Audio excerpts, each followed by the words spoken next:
Your wonderful book, The Holy Ordinary, the subtitle is A Way to God. It came out last October.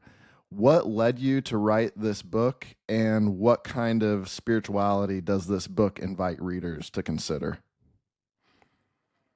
What led me to write this book was my own quest to be on a deep path of spiritual transformation and contemplative practice, but to have a job and have kids.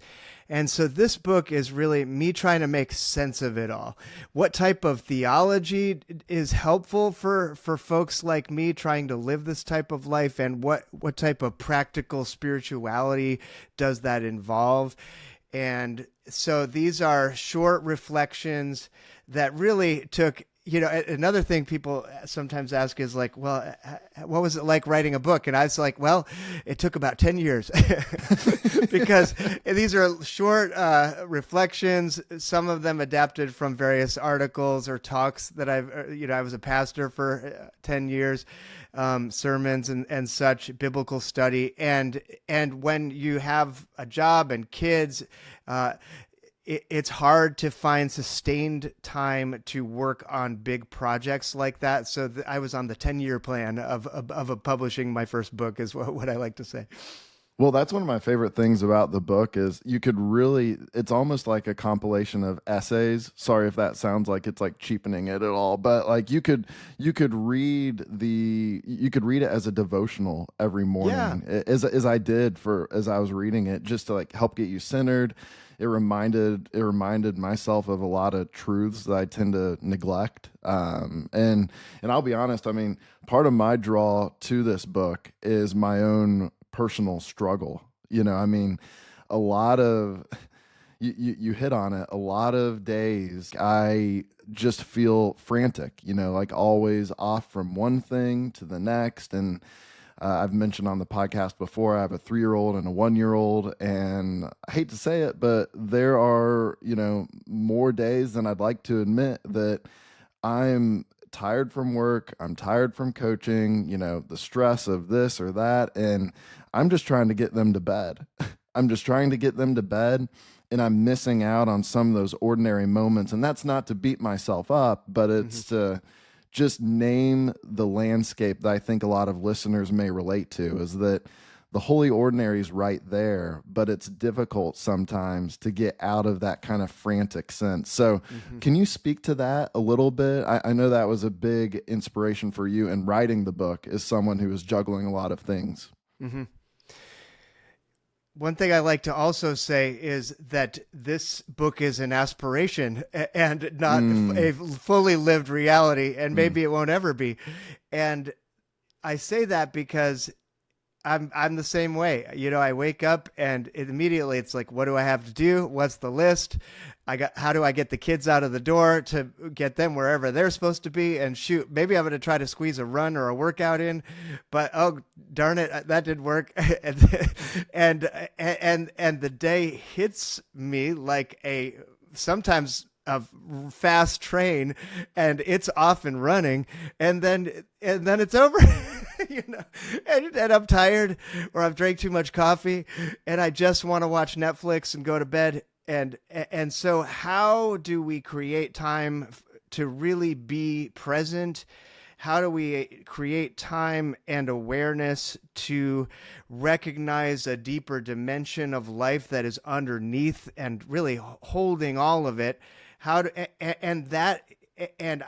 convinced that my capacity to touch back into that deeper reality is really integral to how I show up in the world with my wife and with my kids, in the workplace. And so it's an ongoing quest. And this book is a part of that ongoing quest to touch back into that deeper life. But it's a struggle, an aspiration. And I think, and really the other thing I would say is it feels to me like, not like I'm charting uncharted territory, but this question of how do we do this feels historically new to me, because a lot of the folks who've written about mysticism and contemplation have come out of monastic traditions, Yep. and we're in this thrilling, exciting time where the riches of the historic contemplative traditions are really available to everyone, including parents. That we could never join a monastery, we could never, and who could go on month-long retreats or 6-month pilgrimages. Some of us are fortunate enough to be able to do stuff like that, and that's a growing practice.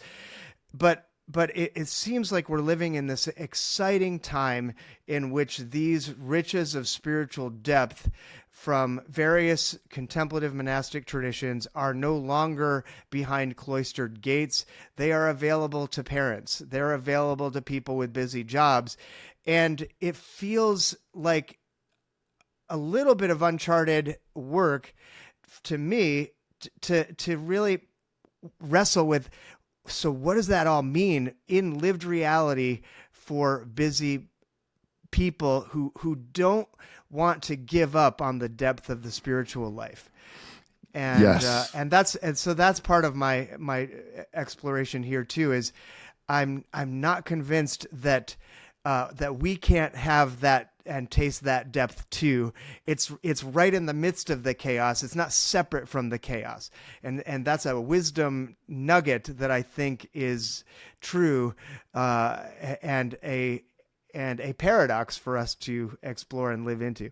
Absolutely. Yeah, you've mentioned depth, you've mentioned awareness to a deeper reality. Can you put some more language around that? Like, what is this deeper reality that we are trying, feels like striving, but really it's opening your eyes to what's already true? Like, what is Yes. this deeper reality we're invited to experience, even in the busyness?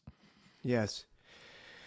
Well, I think it's as simple as taking a breath right now, because I'm already off on the freight train of my day, and then coming back to just a place of awareness in my body. What am I feeling? What am I thinking? And returning to the present moment, returning to my physical sensations and what's right in front of me. And then I could put some theology around it, but that's what it is. It's returning and receiving the moment. And I think that's what Jesus helps us do. I think that's what many of the mystics help us do, is to, as one teacher, Jim Finley, puts it, place ourselves in in a posture of least resistance to grace. So how can I show up where I'm least resistant to that divine inflow of grace that's always around me, and any sense? And you're right. We can use words like trying or strive, but it's not. It's ultimately a letting go. So any practices, and it might be fun to talk about the role of contemplative practice and spiritual discipline alongside the tension of this letting go and receiving of grace.